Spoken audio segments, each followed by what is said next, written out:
Friends, welcome to my channel Dhanashree classes. बच्चों, आज का जो हमारा सब्जेक्ट है वो है लिविंग साइंस और इसका जो चैप्टर नंबर 4 हमारा यहाँ पर चल रहा था, जिसका नाम है the right clothes to wear.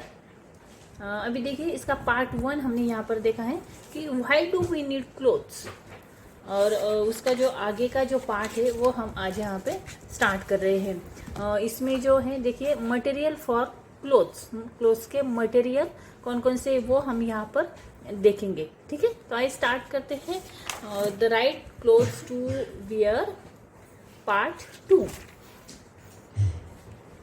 Material for clothes के मटेरियल कौन कौन से है। देखिए, cotton and jute are natural fibres obtain from plants.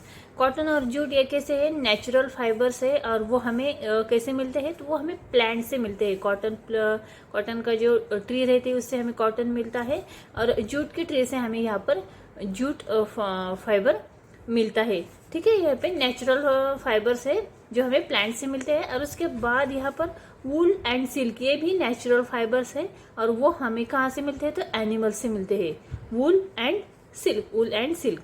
ठीक है, तो देखिए, natural fibres are made from parts of plants और एनिमल्स। नेचुरल फाइबर जो है वो किसका पार्ट है, वो प्लांट्स और एनिमल्स का ही पार्ट है। जैसे कि we get fibres like cotton, jute and linen for plants. हमें प्लांट्स से कौन कौन से फाइबर्स मिलते हैं, देखिए, cotton, jute and linen. And we get fibres like wool, silk and fur for animals. हमें जो वूल है, सिल्क है और फर है, ये जो हमें फाइबर मिलते हैं वो हमें कहाँ से मिलते हैं, तो एनिमल से मिलते हैं। मतलब ये जो नेचुरल फाइबर्स जो है वो हमें प्लांट से और एनिमल से मिलते हैं। उसके बाद सेकंड टाइप जो है वो है सिंथेटिक फाइबर। सिंथेटिक फाइबर्स हमें कहाँ से मिलता है, तो देखिए, synthetic fibres like nylon, rayon and polyester are not found in nature. ये हमें नेचर से नहीं मिलते। कौन कौन से, देखिए फिर से, nylon, rayon and polyester. They are prepared artificially and are called man made fibres. इसे मैन मेड फाइबर कहा जाता है। This fibres are stretchable, waterproof and wrinkle free. ये जो फाइबर्स रहते हैं वो कैसे रहते हैं, स्ट्रेचेबल रहते हैं, वाटरप्रूफ रहते हैं एंड रिंकल फ्री रहते हैं। दे ड्राई वेरी क्विकली, वो जल्दी से ड्राई हो जाते हैं। Synthetic fibres are non porous. ठीक है, उसके बाद आगे यहाँ पर है द क्लोथ्स वी वियर। हम किस तरह से कपड़े पहनते हैं, किस सीजन में। ठीक है, इन हॉट वेदर, मतलब गर्मी का सीजन हो तो हम we wear clothes made of cotton. हम कॉटन के कपड़े पहनते हैं क्योंकि cotton clothes allow the body heat to escape. Cotton clothes absorb sweat also. White और light colour clothes suit the hot weather because they reflect the heat and keep the body cool. मतलब सूरज की जो किरणें रहते हैं वो जो फेंट कलर रहता है वो हीट रिफ्लेक्ट करती है। सूरज की हीट मतलब वो हमारे बॉडी तक पहुंचने नहीं देती, व्हाइट कलर और लाइट कलर। इसलिए हम समर के सीजन में व्हाइट कपड़े पहनते हैं, कॉटन के पहनते हैं और लाइट कलर के कपड़े पहनते हैं। ठीक है, इन कोल्ड वेदर में वी वियर वुलन क्लोथ्स। हम वुलन के क्लोथ्स पहनते हैं। Woollen clothes keep our body warm. हमारी बॉडी को गर्मी मिलने के लिए हम कोल्ड के सीजन में, कोल्ड के वेदर में हम वुलन के कपड़े पहनते हैं। People living in different regions wear different types of clothes depending on the climate and tradition of the region.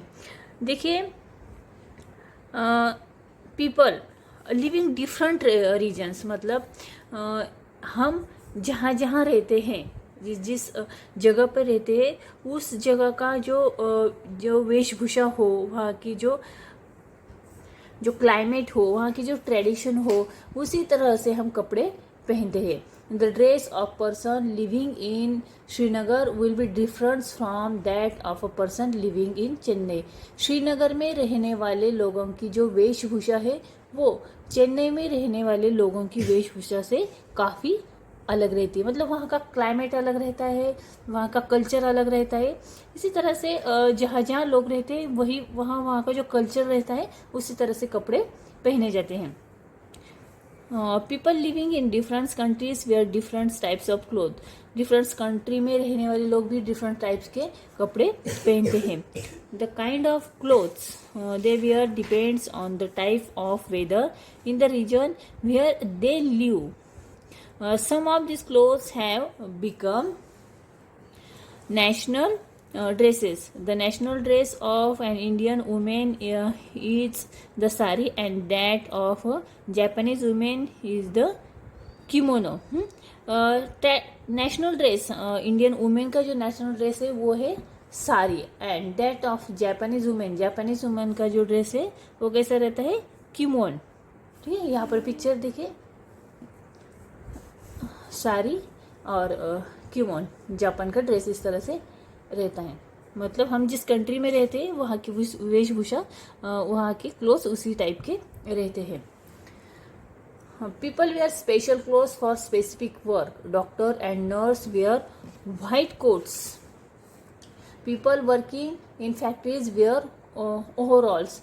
देखिए, हमारा जिस तरह का प्रोफेशन रहता है उसी तरह के कपड़े पहने जाते हैं। जैसे कि डॉक्टर हो, नर्स हो तो वो व्हाइट कलर का कोट पहनते हैं, सोल्जर्स हो तो सोल्जर्स के कपड़े इस तरह से रहते हैं, आप पिक्चर में देख सकते हैं। तो हमारा किस तरह का वर्किंग है, हमारा किस तरह का हमारा काम है, उसी तरह से कपड़े पहने जाते हैं। People working in factories wear overalls. A soldier wears in uniform made of the material so that it does not tear easily. You wear a uniform at school so that you can be recognized as a student of your school. हमारे school का dress अलग रहता है। ठीक है, इस तरह से अलग अलग जगह पर अलग अलग तरह के कपड़े पहने जाते हैं। तो इसके बाद का जो टॉपिक है वो है सॉक्स एंड शूज। अभी सॉक्स एंड शूज में क्या है, देखिए, we wear socks and shoes to protect our feet from dust, heat, cold, germs and worms.